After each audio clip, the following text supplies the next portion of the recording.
Well, hello everyone. Welcome. Coming to you today from the Shire. I think this is Bilbo Baggins' cousin's place where I'm at today. But anyway, those of you that have watched Lord of the Rings will get the reference. But at any rate, I hope that you guys are doing really well today and that everything's going on along nicely in your life. What a crazy election year this has been. My goodness, the turnout has been insane. It's I don't know if you watched the first debate out there, but boy, was that insane.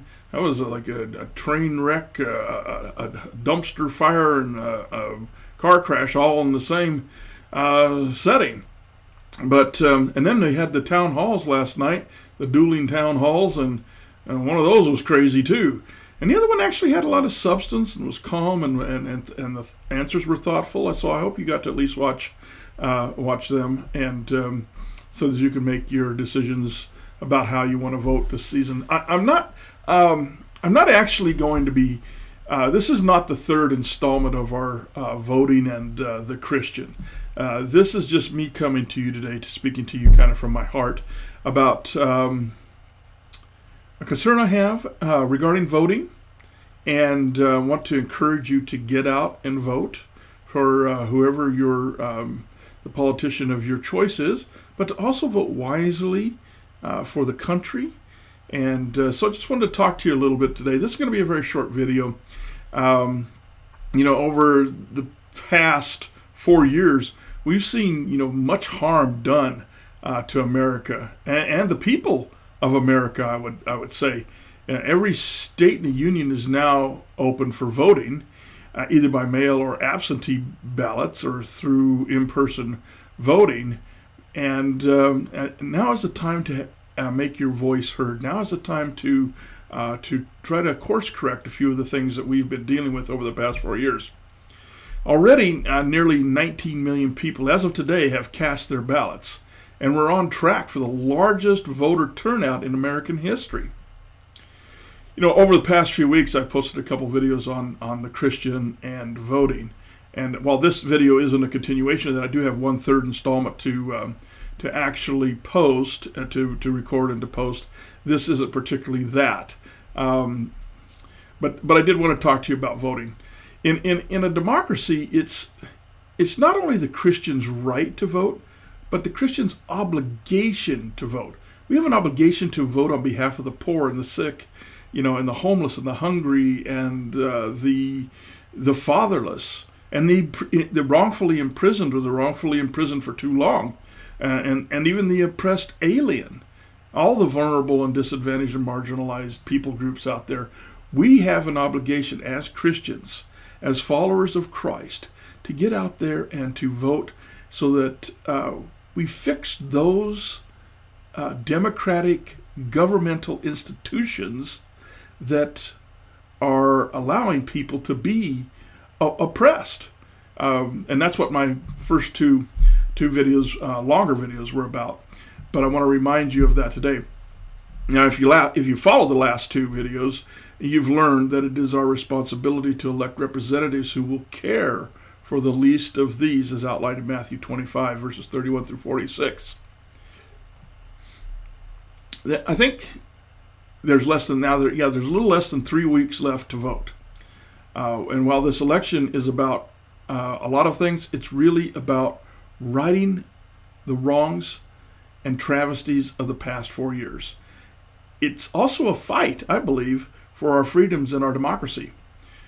Currently, if you've been paying attention over the past 4 years, you know that we have an immoral man who resides in the White House, and he is a danger to our democracy and our freedoms. His enablers and protectors in the U.S. Senate, are just as dangerous, I think. They are literally taking this country down a path that will lead to its own destruction. And that may very well be the fulfillment of end-time prophecies. But as a Christian, we are obligated to vote for those things that will reduce the oppression and suffering of people and reduce the pain that people are feeling, especially those in those vulnerable people groups that I've mentioned. In addition to consistently displaying horrific immoral behaviors, these people in Congress and in the White House have also shown, sadly, some fascist and corrupt tendencies. So this election, I think, like none other in our history, it is a fight to preserve equality, freedom, to reject oppression of those vulnerable people groups, and also to reject the union of church and state. It is to ensure that our founding principles and our Constitution are followed, and that we continue to maintain the separation of church and state. Republicans are attempting to unite church and state like never before, and we know from history the catastrophic results of this. From 538 to 1798, which I call the full Dark Ages, although most historians will tell you the Dark Ages kind of fell in that time frame, we saw the worst oppression and murder of people, specifically God's people, God's own church, at the hands of a church-run state. As Christians, it is our obligation to prevent this from happening again, as it hampers the spread of the gospel of God's love and salvation.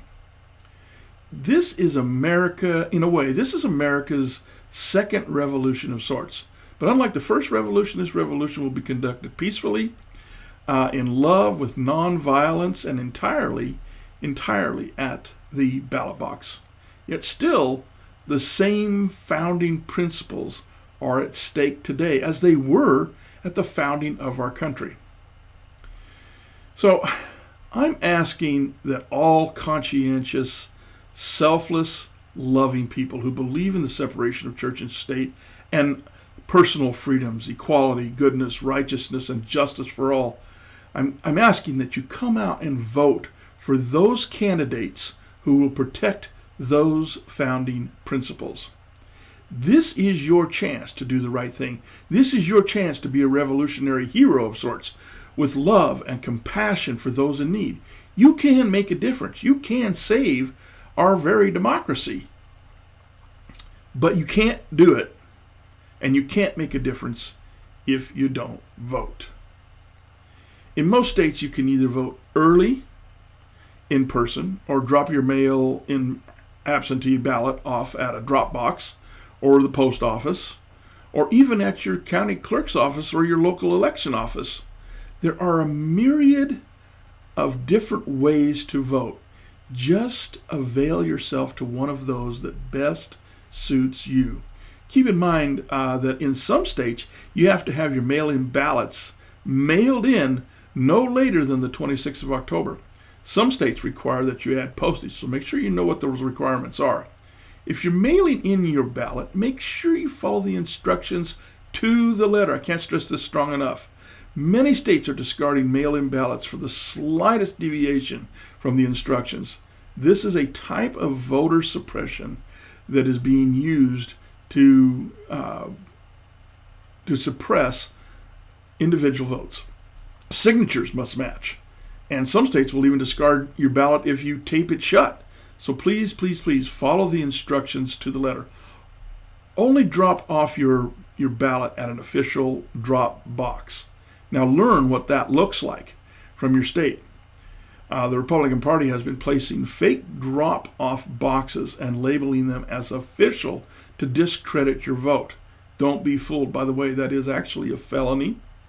And the secretaries of states are trying to fight that, but they're having difficulty with it. So please know what your drop-off box looks like, okay? And make sure that you drop it off there, or mail it, or go into your county clerk's office or your election office and drop it off there. Carol and I voted, I think, a couple of weeks ago when, about the 29th or so of September, when about a week after absentee ballot started in the state of Missouri. And we actually went in and got an absentee ballot at the election office in our town, and we filled it out right there. There was nobody else there, just us. We were wearing masks and everything. We were staying safe. And we literally, after we filled out our ballot, we got to feed it into a regular voting machine like we do on any other occasion. So if you can do that, I would recommend that you do. You'll beat the lines, you'll beat the crowds, but time is running out for that kind of thing. So I want you to get involved and to actually vote. This is not unlike a battle or a war in a way. The enemy, both seen and unseen, can be anywhere, and they will try to suppress your vote. So please be aware of that. But remember, you are Americans, and Americans are champions of democracy. We fought and bled for our democracy and right to vote and for the freedoms of separation of church and state. And I am certain you can do this despite the challenges you might face. Since the Voting Rights Act was gutted in 2013, 22 Republican states have enacted voter suppression laws to disenfranchise the poor and people of color. Don't let them be your excuse to not vote. Don't let them be a barrier to vote. Fight the battle and cast your ballot. Be a hero. You can make a difference. Your vote counts. You're important to the process. You're important to the country. And you're important to God. And most of all, you're important to those in need. The suffering and the oppressed need your vote. Don't let anyone dissuade you from voting. Don't let anyone intimidate you at the polls. That's a felony, by the way, also. Report it if you encounter it. But don't let it stop you. If you're going to the polls to vote in person, try to take the day off and arrive early. You may not have to wait more than an hour, but you should expect long lines and long wait times, especially in urban areas and dense populated areas. Sadly, this is another voter suppression tactic. They have removed a number of voting places in the more populated areas because they know that that those are predominantly Democratic areas. So there's all kinds of voter suppression. Like I said, 22 states that are Republican run have actually enacted voter suppression laws to reduce the vote, to disenfranchise people. And they typically are doing this in a way that disenfranchises the poor and the vulnerable and people of color. So when you go to vote, bring a chair. If there's a short line, you don't need to use it. Bring water.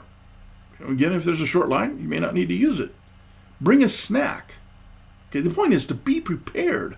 Have a plan in place so that you can cast your ballot. I see people in lines right now that are bringing their chairs and sitting there, and some poor souls that have not brought chairs that have to stand. I've seen wait times from anywhere from an hour up to 11 hours. So be prepared. Bring a chair, bring some water, bring a snack, bring a mask. Wear a mask, of course, but bring several masks. The loving and Christian thing to do is to share a mask with those who don't have one. Besides, you might need a second one before you're done if that's a long wait. So keep an extra for yourself, especially if one of the straps should happen to break. Bring Clorox and Lysol wipes. You can put them in a baggie to keep them moist, and you can use them to wipe down surfaces that you may be going to touch. Bring hand sanitizer and use it. Dress appropriately in layers and dress for the weather. Bring an umbrella for the rain or the sun, depending on what you happen to run into. And make sure your phone's fully charged. You don't want your phone to go dead while you're waiting in line. Whatever you do, make sure you cast your ballot and cast it before the 26th of October if you're mailing it in or dropping it off, or in person before Election Day, if you can. If not, vote in person on Election Day. Your country needs you. You are going to see some long lines in some places. They're actually expecting over 150 million votes to be cast. So be prepared. That's the largest turnout we've had in years. The 2008 election didn't have over 150 million votes. The 2016 election didn't have over 150 million votes. So be prepared for long lines. But the best way to combat that is to vote early. Vote early. So stay safe. Do your part to help protect our democracy and bring decency back to America. This may actually be your last chance to vote. So vote like your life depends on it. Vote like your freedoms depend on it, because they may very well just depend on it. Be safe. Love you all. Take care.